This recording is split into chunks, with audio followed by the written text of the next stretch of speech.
Well met, lords and ladies, Jacob Butter speaking, and a warm welcome to this week's Walking Wednesday.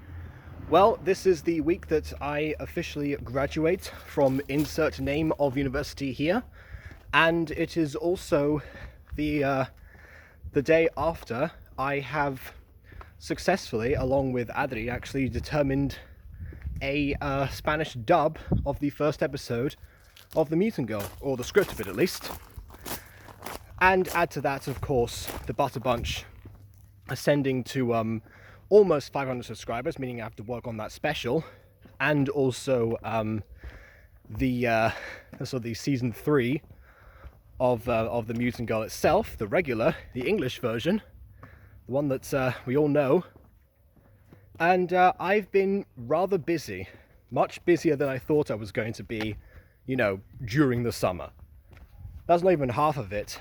As far as I'm aware, the announcement of Phase 2 of the Polar Cinematic Universe has emerged, and that means that now BB is on her vacation from Ice Cube Studios, and thus is concentrating more on the Butterverse again.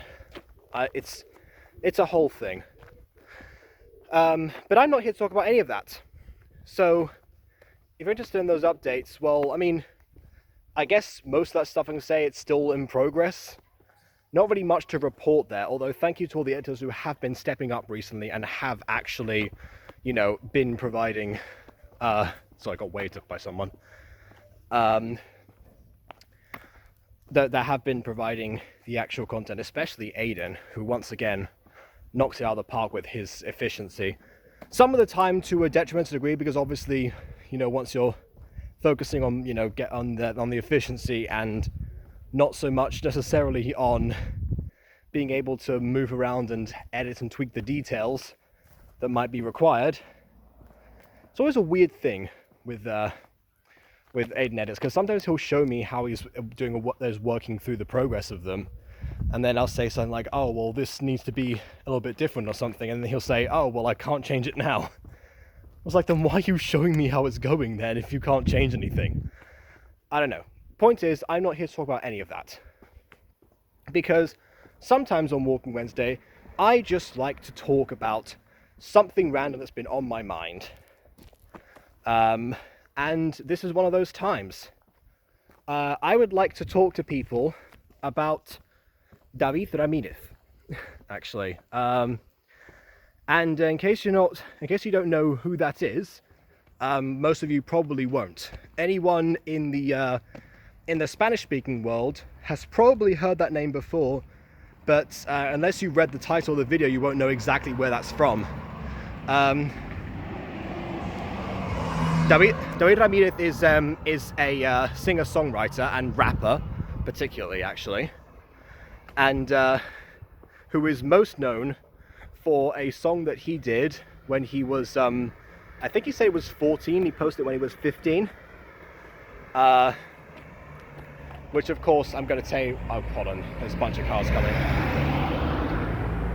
There's 4 more. There was a lorry and there's 4 more cars. First one, second one, third one, fourth one's slightly down here. Just going to be able to... and fourth one. Okay, so anyway, his most famous song is one that he made when he was 14 years old, and that one was called Sigo siendo un niño, which means I am still a child.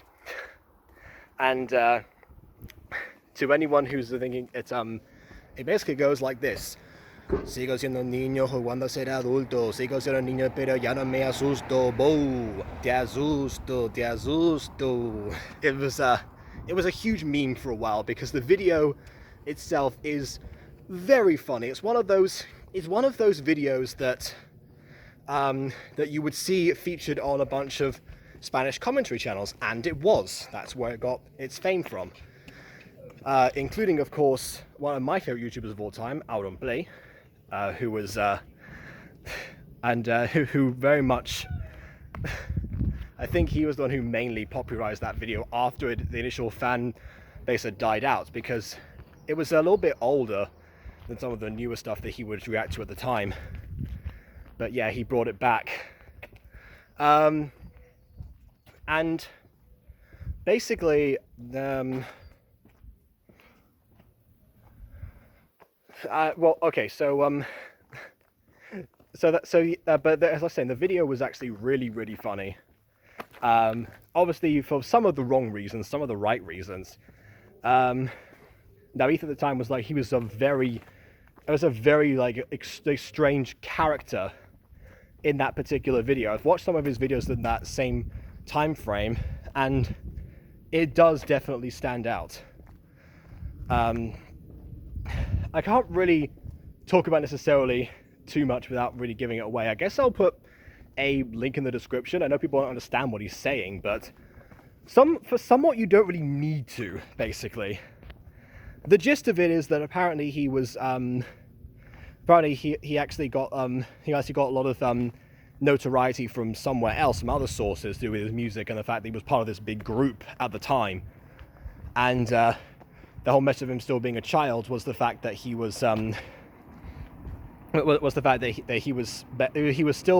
he was still super young when all this stuff was happening. People didn't really see, I guess people didn't really see that, but also that he wasn't scared anymore, because the sigo siendo niño pero ya no me asusto, that's I'm still a child but I'm not scared anymore, which makes what happened in the aftermath very ironic in a way, but we'll get there.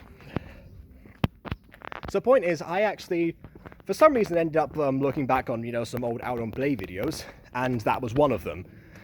But then as I was watching that video again, I realized that in comparison to some of the other stuff that that Out on Play reacted to, that video, despite how hilarious it was really well put together. Like, in comparison, if you look at the camera cuts, the angles, and also like the flow of the song itself and everything, you can clearly tell that this guy knew what he was doing. At least, musically and editing wise. And again, I've seen some other stuff that he did around the same time, and yeah, he was putting out original songs at a very high production level. So yeah, it made me think, what must this video look like without the commentary on it? And yet, my suspicions were confirmed. It was in fact just a solid edit. Because I mean, I can't really describe it so much, but like a particular moment that stands out is when he sings "Voy a luchar y ganar." Normally, when you get somebody doing a music video for the first time, and I'm guilty of this too, by the way, is that they will take they'll take like the verses, all the stanzas, and they'll split up their content like that. But inevitably, no, that's actually not what happened. In this case, yeah, I think it was with normal music videos. They film a lot of things, the song several times in different shots, and they put them all together like that. That's what I've seen in other music videos recently, like like the mainstream pop ones and such. And heck, even K-pop recently, because I've been people are trying to induct me into the K-pop rabbit hole, which I have intentionally avoided thus far, because I know that if I go down it, I will never emerge again. So that's a thing. But yeah, same idea basically. So what I was thinking was like, wow, he was really onto something there, and that video, has a very respectable 17 million views. So what exactly is David Ramirez up to nowadays? So I click on the link to his channel, and I'm greeted by a song that's still his channel trailer right now, actually. Not his most recent one, but it's recent enough. It's called Galletona, or Galletona as he says it in the video. He has a very particular accent. And that one is even better. I mean, surprise, surprise. Although his most recent one, Bombero, not so much of a fan of that one, but again, it depends. Like, that one, Galletona, has been in my head for ages, and actually his accent makes it very difficult to understand like half of the stuff that he says in it, even for me, guys who speaks the language. So that's quite something. And I know that in the past I've done arts awards and stuff like that, as far as you know, the mainstream songs not caring about their lyrics anymore and such. And quite frankly, the stuff that I understand is not like it's the most elaborate thing in the world, but I don't think it's particularly harmful either. So again, it rests in that sort of middle spot for me, basically, as far as lyrics versus musicality go. Somewhat similarly to the Sigo Siendo Niño, actually. I don't know. It's very interesting. Like, you will go to his first video as well. He's doing like freestyles of raps and stuff even before he became a meme. So again, very skilled person who's still active to this day. But the reason I'm really talking about it now is not because of any of those videos, but because of one that he made recently, which was called Mbu de ASUSTO and My Depression. Mbu de ASUSTO being the name of the out and play video that was done on him, and also the name of the meme, because of the part where it goes Mbu de ASUSTO, you know. Yeah, so that's what he became known as. In fact, he even says in the video, "Hi, I'm David Ramirez, also known as Mbu de ASUSTO." And that was a video made either this year or last year. So the fact is, he's still known for that.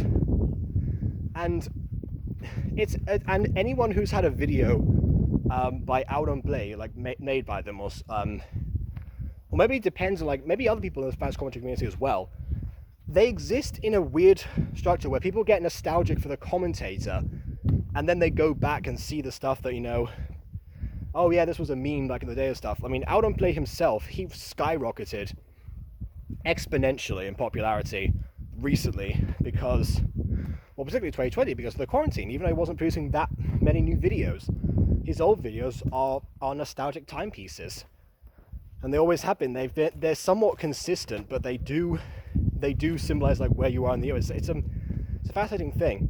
So anyone who's had a video that's featured on Out on Play, like they're a meme that doesn't quite die. And that's interesting, because obviously with especially with English memes and such, people are so quick to move on to the next thing, like immediately, and it's almost impossible to keep up. With Spanish stuff, if I went up to somebody and went, "Boo, de ASUSTO," like they'd know exactly what I was talking about.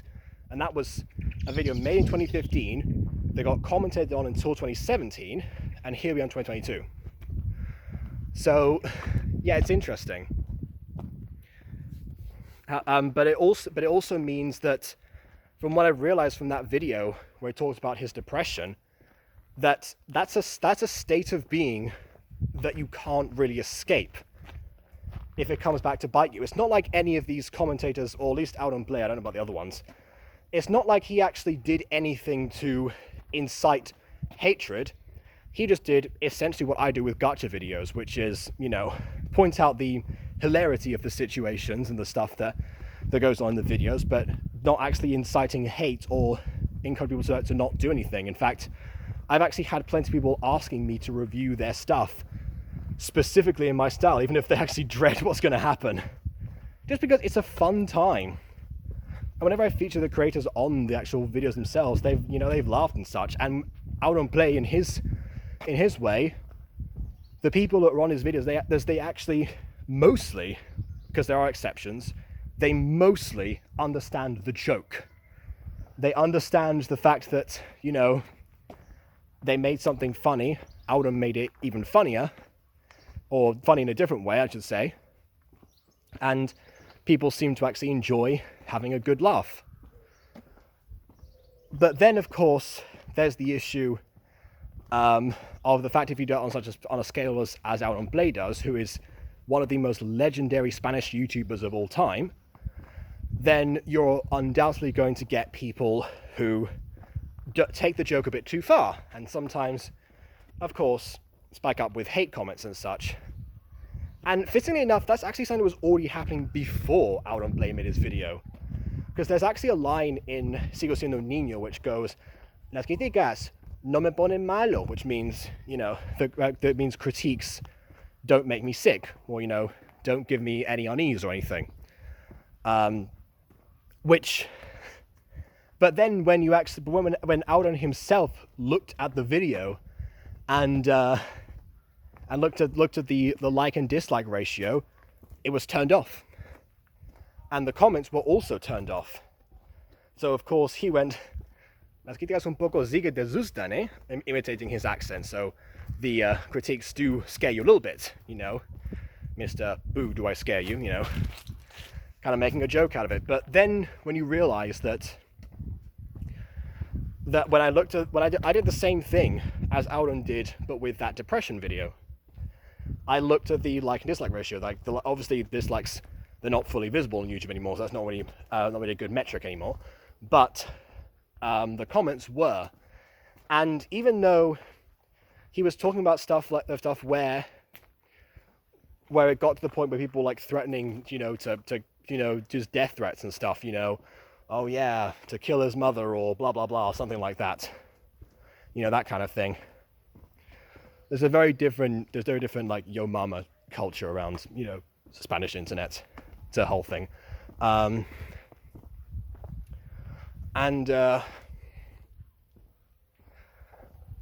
yeah, but then when you look at the comments themselves, like again, recent video, recent comments, people just don't believe what he said. Like the stuff I talked about before about him being like in part of a group and stuff, and also from the fame that he actually got.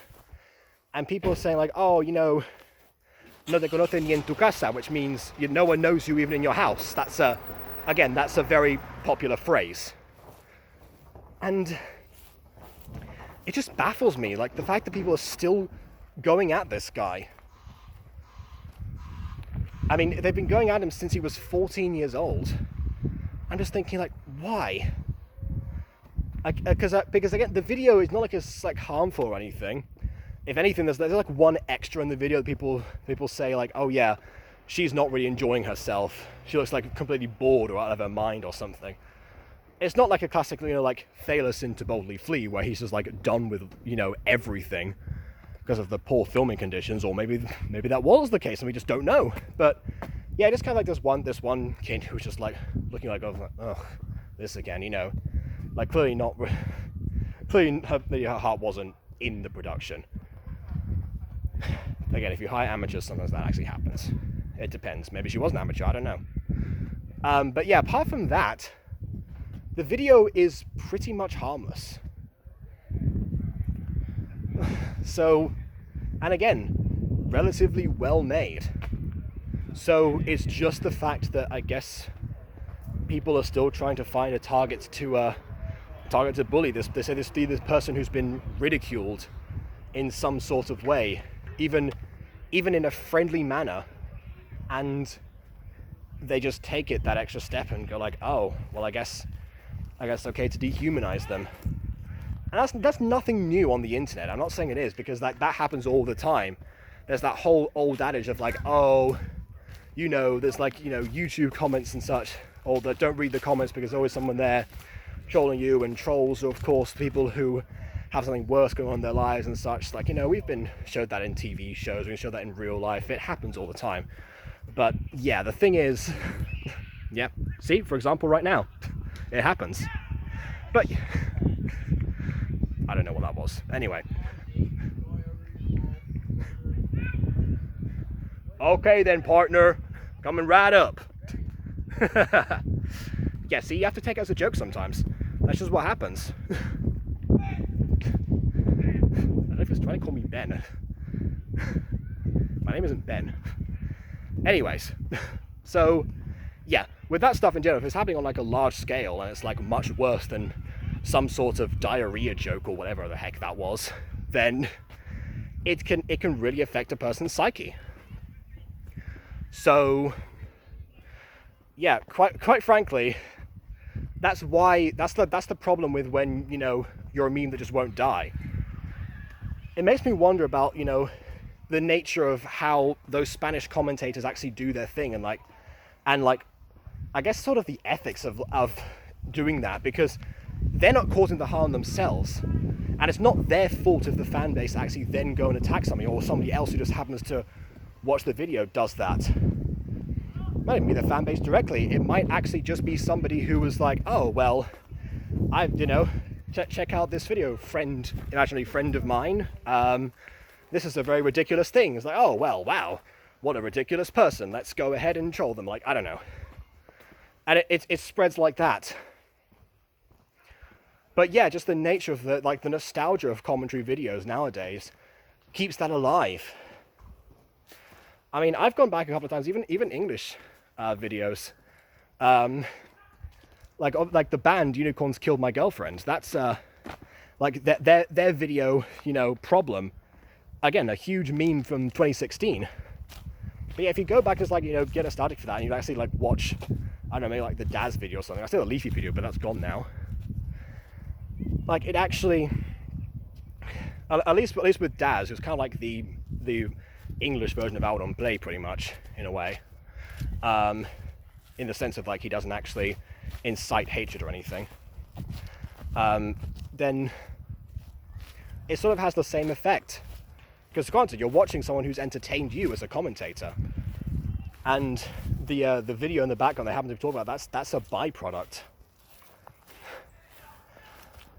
So I guess it happens, but it's in English as well. But mostly with the nostalgic Spanish commentators, that's a much bigger thing. But on the other hand, they can't control that. David Ramirez himself in that depression video, he actually said that he doesn't have any sort of hard feelings towards Out on Play because of what happens, or anyone else who commented on the video, because that's what they do, and it's entertaining. It's just the people. So the attitude that's to change is really of the people. And I don't know, I guess I find that interesting. And I honestly, what I want to do with this video really is anyone who speaks Spanish out there, well, first of all, message me, because I want to find some actors to spell the music in Spanish, like I mentioned at the beginning of the video. But I also want to maybe get some people to just check out David Ramirez himself. Some of his new stuff isn't as good, but Galladona is. Stuff that he makes in the background, like Nacho País Fudarse, that's back in the day. That's also a really good one. And it's, yeah, just check him out. See what he's up to. I don't know, drop some good comments in there. Because it seems that he still needs them, and he still can't escape that. I hope he does someday.